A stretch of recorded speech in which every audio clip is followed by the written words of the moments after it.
No niin, katsotaan tämmöstä uudenlaista pyöräpysäköintiä.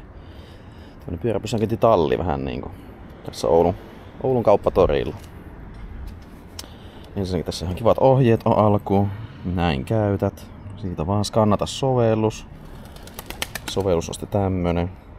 Täältä vaan napataan sitten sijaintia. Oulussahan tässä ei muuta ole kuin tämä, niin ei muuta kuin siitä vaan.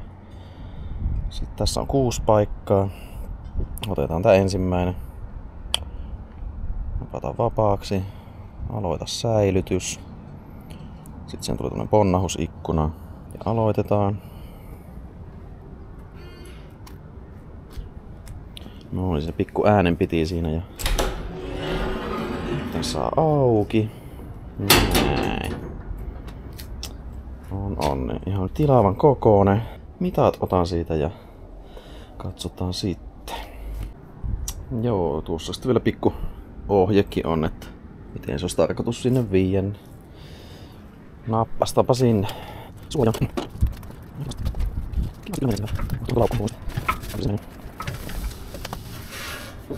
No, että ihan hyvin tämmönen peruspyörä menee tuonne ja sitten tänne voidaan jättää kypärä ja leppua noin. Ja sillä ja ei muuta kuin luukku kiinni.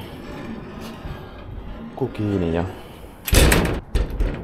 hinta oli sitten alkaen euron tunti, että se oli se minimimaksu ja sillä hinnalla se sitten pysyykin.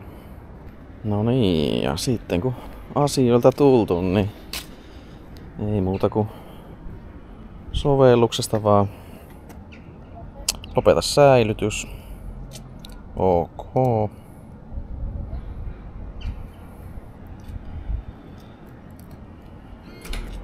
No, ja se itestään aukesi. Joo, ei muuta kuin pyörä ulos ja that's it. Noin.